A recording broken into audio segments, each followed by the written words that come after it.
When I was a kid, I would spend most of my free time hanging around with my cousins. They actually lived just a few blocks away, right over a bridge that kind of separated our neighborhoods. They were not as well off as us. I mean, once you crossed over the canal, there were a lot of unpaved streets and rows of nearly identical housing. Still, I didn't really have any friends at school, and Ernesto and his friends, despite being a year older than me, totally seemed overjoyed to see me when I showed up. Maybe it was because I had better toys, from my family's occasional trips to the United States.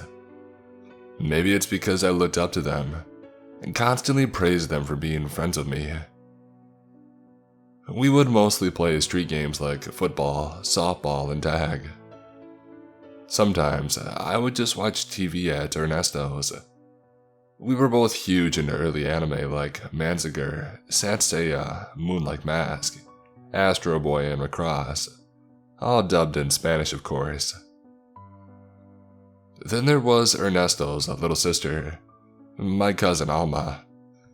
It is hard to say she was my friend, since she was a few years younger than us and Ernesto had no patience for her. But even then, I thought she was the nicest person in the world. Sometimes she would bring us popcorn while we watched cartoons, although it would only be half popped and almost all seeds. But for a little kid, she was really bright and kind to us older kids who wanted nothing to do with her. I would make a point to get down on her level sometimes and talk to her about her dolls in schools and what cartoons she watched. She was super into Heidi, and all my friends did not know it. So was I. I kept showing up over the years to hang out with Ernesto and Alma, until they moved into a big house on the edge of town. I know her dad was involved with farming. There was tractor and tomato swag everywhere in the house, but I guess he had a few good seasons in a row. That's when I started to distance myself from them. Not because they had leapfrogged us in wealth, but simply because it would take me 2 buses to visit them, and by them, I was starting to become popular with my own classmates. I would still see Ernesto when the whole family would get together for events, although Alma always seemed oddly absent. Come to think of it, I don't think she even had a quinceañera party, or if there was one, I certainly was not invited. Eventually, I got into college in another town, and my hometown started to feel somewhat distant. Back then, there was no Facebook or anything like that. Unless you called or wrote letters, you never really knew what would happen to people. I would get little bits from my own parents that Ernesto was studying in Europe and was about to be an electrical engineer. But conspicuously, there was nothing about Alma. I didn't even know that she had died until I was at home visiting and asked my parents about my cousins. They did not want to give me any details, just that it was really tragic and that my aunt and uncle hadn't been the same since then. They actually split up shortly after. But my aunt had gotten the house, so I decided to go visit her. It was a large, gated house with space for a few cars in the front and a small pool in the back.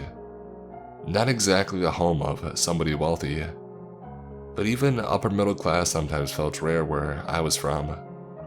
The home being so big just made it more sad, more empty. Now that it was just my aunt and a maid that still stuck around. We had coffee and cookies and she asked me all about my major, if I had a girlfriend, and what I planned to do after college. But she could tell I was distracted and gloomy, so I figured I would stop beating about the bush and try to find out what I really wanted to know. I started by offering my condolences, which she politely accepted and told me not to feel guilty when I repeatedly apologized for not showing up for the funeral. I really did not want you to know, or anyone to know, because I felt a great shame and guilt about losing my daughter. But in this town, everyone knows, and if they do not know, then they make things up.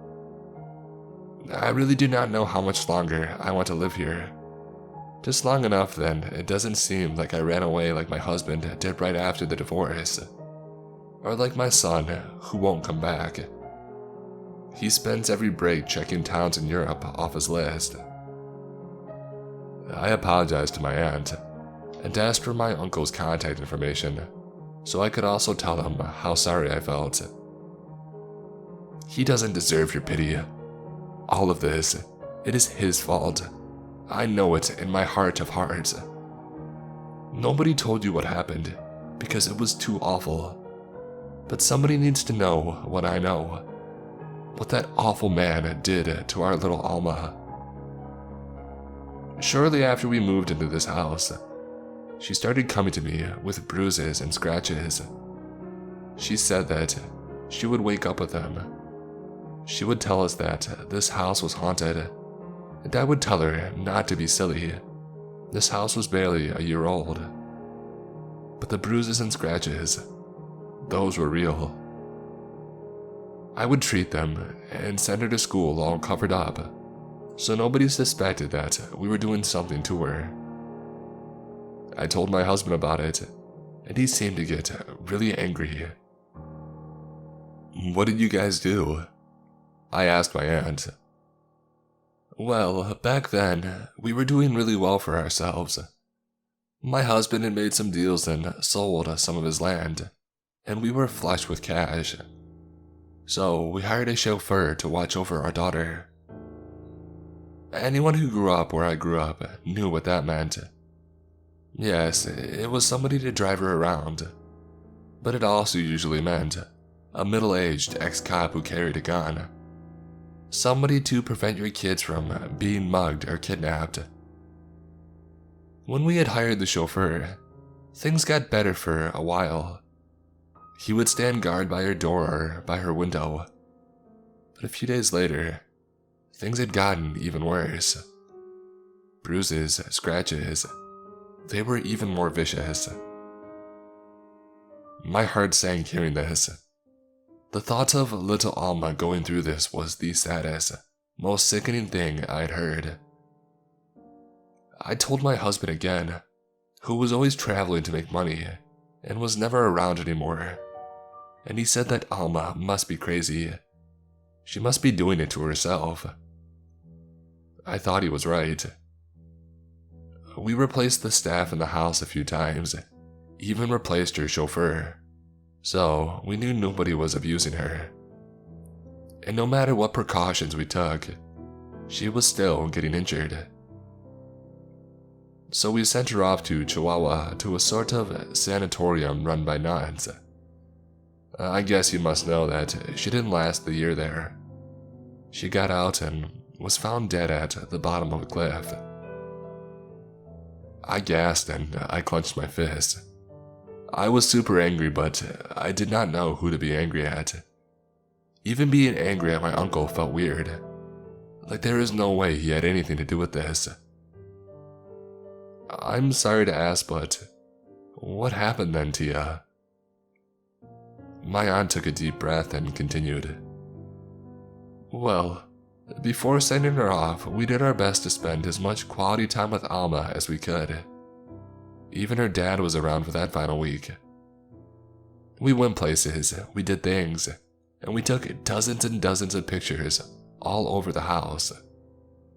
We knew we were going to miss her, and honestly, I didn't know if she would be one of those kids who lives the rest of their lives in an institution.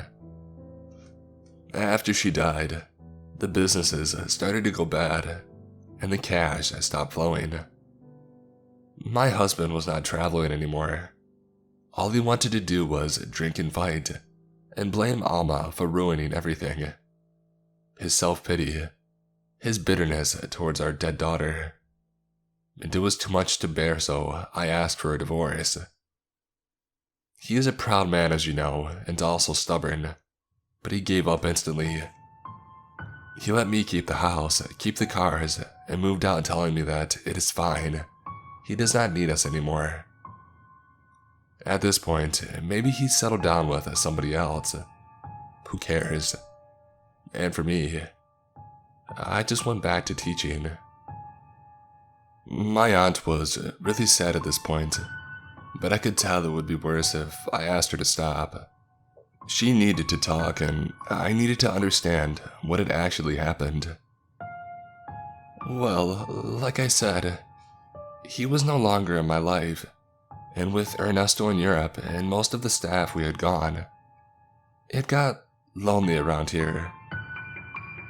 Finally, I realized that I never had the photos developed from the last week that we spent with Alma. That is when I knew what my husband knew. That Alma was never going to get better, and that anything we did was just for our own peace of mind. I really do not want to look at it right now, but there's a photo over in that cigar box there. I went to the corner of the room where a sort of makeshift altar had been made for Alma, with her photos and various crosses and candles with saints and the Virgin Mary. There was a rosary draped over a cigar box, which I allowed to hang loose in one hand, as I had opened the box with the other. My fingers instinctively thumbed through the beads as I took a photo out of the box and turned it over so I could see the front. The beads dropped and I let out a loud gasp. I heard my aunt sob softly behind me, right on cue. She knew that I had seen the photo. It was a photo of Alma in her room, sitting on her bed. I had never seen her that old. A beautiful teenage girl in a flowing white dress. Little pale scars crisscrossed over her brown skin, and I could see a few bruises on her arms. But that is not what had startled me. Behind her, there is a man who at the same time seemed to not be there. I mean, he was literally ghostly, out of place, but also without a doubt, an actual real part of the photo.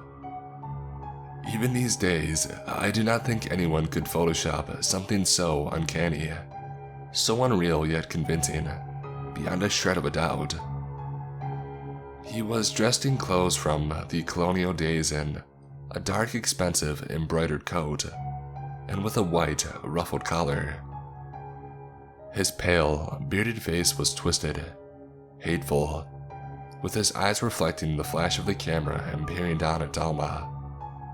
He had one hand grabbing at her neck from behind, her flesh bunched slightly in between his fingers, as if to show his ownership over her, and his other hand rested on her shoulder. It was mangled and swollen, with the fingers chopped off at the knuckles, yet sharp, cat-like claws were poking out of each stump. My aunt started talking while staring down into her coffee. Nobody else has seen that photo, outside of the church, I mean. I brought it to the cardinal and he sent it to the Vatican to be authenticated. They keep it in there in a vault full of relics, so I ended up making another copy. I really do not know why. I guess I needed to prove to myself that I was not crazy, and I had not imagined it. He really allowed this to happen to our poor Alma. I put the photo back in the cigar box and wrapped the rosary beads around the box again. After that day, I was back in college, and then graduating and moving to another town. These days with the internet, it is easier to keep track of that side of my family though. My cousin Ernesto is married in Europe and is a pretty successful guy. My aunt is involved with a few charities, and her home is full of foster children. So I click on her links and I donate whenever I can.